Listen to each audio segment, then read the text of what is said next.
მოგესალმებით ჩვენ ძირფასო ტელემაყურებლებო, ჩვენს ეთერში კვლავ ვარსკვლავებზე და პლანეტებზე საუბრის დროა, ანუ ასტროზონან გადაცემა ჩვენს ეთერში და მე მისი წამყვანი, თქვენი პირადი ასტროლოგი ხათუნა ნოელი გახლავართ. მინდა გითხრათ, რომ კვირა მთლიანობაში ძალიან საინტერესოა, თუმცა არც თუ ისე იოლი, მაგრამ თუ მის ტენდენციებს სწორად გამოვიყენებთ, შესაძლოა, რომ ბევრი სარგებელიც ვნახოთ და კარგად ჩავატაროთ მთლიანობაში. 19 აპრილს სასწორის ბოლო გრადუსზე გვაქვს სავსე მთვარეობა. ამიტომ მისი წინა და მომდევნო რიცხვები, ანუ 18-იც და 20-იც რთული ენერგეტიკისა იქნება. ვინაიდან სავსე მთვარეობა გულისხმობს მთვარისა და მზის ოპოზიციას, ესე იგი, რადგან მთვარე გადის სასწორს, მზე შესაბამისად გვაქვს, როგორც იცით ალბათ, ვერძში. თანაბრად ამის გამო ეხება ეს ყველაფერი ვერძებსაც და სასწორებსაც.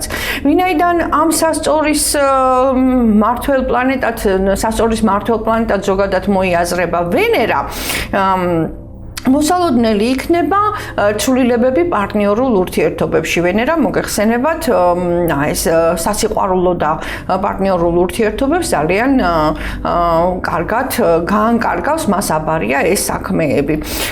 ეს კავშირები კიდევ ერთხელ გადაისინჯება სავარაუდოდ და შემოწმდება იმ მტკიცეზე.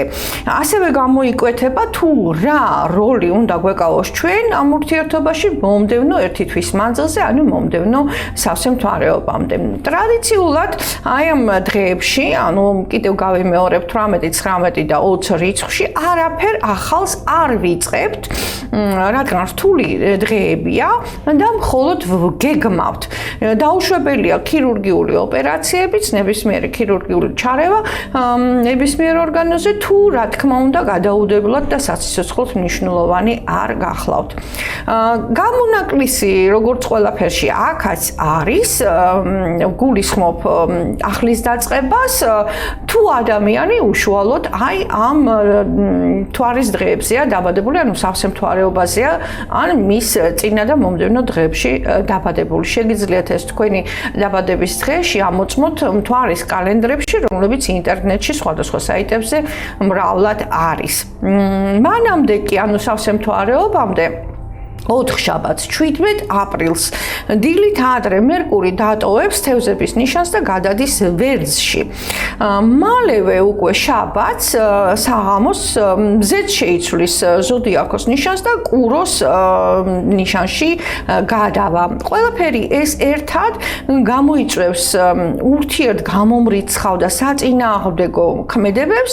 ერთის მხრივ შესამჩნევი იქნება იმპულსურობის დიდი გავლენა, აღფრთოვანების ერთგვარ აღკინებაში გადასული გზნებარე სიტყვები, ზოგჯერ შესაძლოა სხვათა აზრის მიუღებლობაც, რასაც მეორეს მხრივ თავშეკავებულობა, ანუ კუროს თვისებები, ძალის მოზომილად ხარჯვის უნარი და სიდინჯე ჩაენაცვლება. ესეთი ურთიერთ საწინააღმდეგო ტენდენციებია და იმის გამო, რომ მერკურის აქ ვენერაც დაემატება, მალევე შეიძლება იფიქროს ადამიანმა, რომ ვერძული ენერგეტიკა უფრო იმძლავრებსო, თუმცა მთლად ასე როდი იქნება. ვინაიდან ვენერას უფრო რბილი და შემაკავებელი ხასიათი გააჩნია, უფრო დიპლომატიურობისაკენ უბიძგებს ხოლმე ადამიანს და თანაც მზეც კუროში იქნება და კუროც ვენერას მმართველობის ქვეშ არის. აი ეს ტენდენციები ვფიქრობ უფრო მეტად ხაზგასმული და გამოკვეთილი იქნება და ეს ალბათ უკეთესიც არის, რომ ჩვენი ვერძისთვის დამახასიათებელი აგრესიული ტონი უფრო რბილი და უფრო დიპლომატიური გახდება აი ამ ტენდენციების წყალობით. კონფლიქტები, რომელიც სხვა დროს საკმაოდ დამახასიათებელია ხოლმე მერკური ვერძის პერიოდისათვის, აქ ნაკლებ მოსალოდნელი იქნება. ჰარმონიულად აეწყობა ჩვენი საქმიანი ურთიერთობებიც, გონების გამჭრიახობა, თევზში ცოტა შესუსტებული იყო თევზების ნიშანში მერკურისათვის, ეხლა ბევრად უფრო აქტიურია ჩვენი გონება და საქმის მაღალ რეზულტატურობას ხელს უწყობს. კარგი პერიოდია საზოგადოებაში ჩვენი იმიჯის ასამაღლებლად, ხელშეკრულებების გასაფორმებლად, სასარგებლო კონტაქტების დასამყარებლად. ოღონდ ერთი შენიშვნა კიდევ დავძენა აქ, რომ თუ ეს მცდელობები უკვე დაწყებული გქონდათ წინა პერიოდში და ახლა არის განმეორებადი.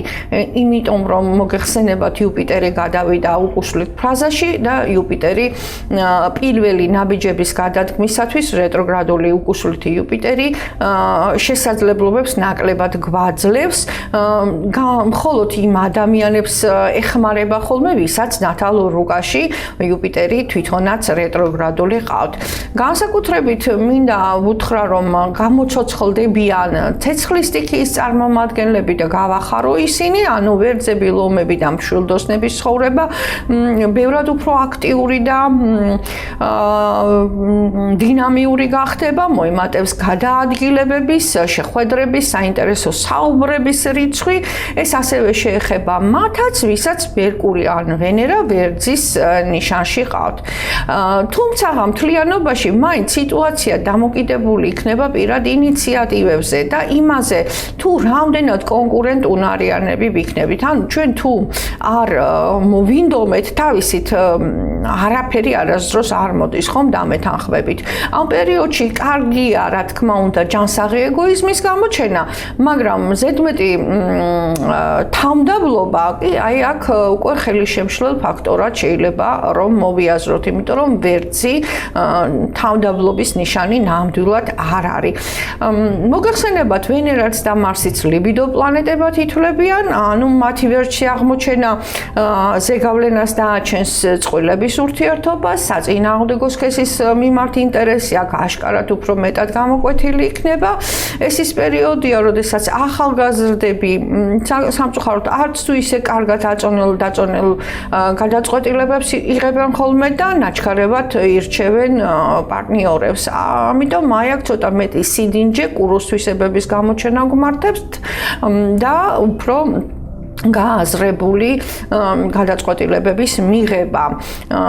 თუ ურთიერთობა არ იქნა რაიმე სხვა ფუნდამენტალურით გამყარებული ვიდრე შიშველი გზნობა, როგორც წესი ესეთი კავშირები სამწუხაროდ ძალიან მალე იშლებიან ხოლმე, რადგან თავს მალევე ამოწურავენ.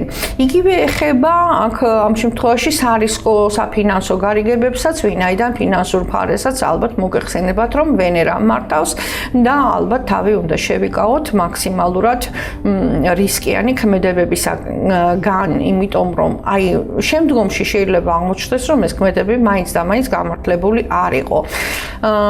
თუმცა მზე მოგეხსენებათ კიდევ ერთხელ გაგახსენებთ, რომ კუროშია ამ პერიოდისათვის უკვე გადასული და აი ეს მზის ენერგეტიკა საკმარისად აბალანსებს, ვფიქრობ, აი ამ იმპულსურობას. ძალებით ესეთი ბალანსი გასწავლს 7 მაისამდე, ვიდრე მზეც და მერკურიც ერთდროულად არ აღმოჩნდებიან კუროში, ანუ მზეც კუროში იქნება და მერკურიც, ვენერა კიდევ უფრო მეტხან შეყომდება ვერძში, ამიტომ თუ თქვენ 17 მაისის ჩათვლით, ვიდრე ვენერაც არ დატოვებს ვერძის ნიშანს, გზნობებს ზედმეტად არ აყვებით და სარისკო ქმედებებისგანაც თავს შეიკავებთ და გონების კარნახს მოусმენთ, რა თქმა უნდა, ამის მერე სავარაუდოდ სანანებელიც აღარაფერი გვექნება. მანამდე კი ვეცადოთ, რომ ყურადღება დავუთმოთ დეტალებს, რათა მნიშვნელოვანი საკითხები არ გამოგრჩეს მხედველობიდან. კარგად დავწონოთ ენთუზიაზმის საფუძვლები, რა უდევს ჩვენ ენთუზიაზმს საფუძვლად, გვახსოვდეს ისიც, რომ კამათში გამარჯვება არ ნიშნავს აუცილებლად, რომ იმას, რომ ბოლო სიტყვა თქვენი უნდა იყოს, ხანდახან დათმობაზე წასვლაც არ არის ურიგო.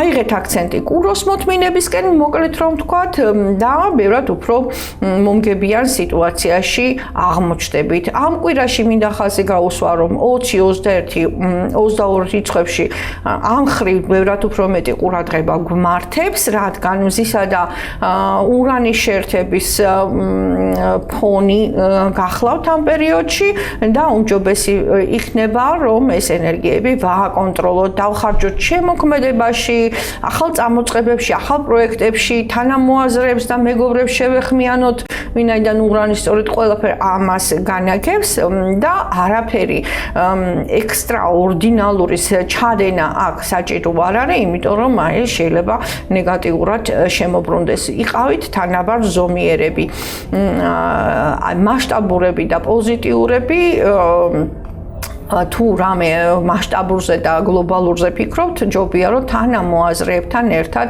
გადაწყვიტოთ და დაგეგმოთ, რომ თუ რაღაცა დასაბალანსებელია და ვთქვათ, ერთი ადამიანი უფრო ფიცხია, რომ მისმა მეგობრებმა დააბალანსოს მისი ენერგიები. აი სულ ეს იყო, რაც ამ კვირისთვის თქვენთვის მინდოდა მეთქვა, რაზედაც მინდოდა რომ გამეფრთხილებინეთ, თქვენი ყურადღება გამემახვილებინა. მადლობთ რომ ჩვენთან ხართ, მადლობთ რომ გვისმენთ. მომდევნო შეხვედრამდე გემშვიდობებით, კარგად ბრძანდებოდეთ.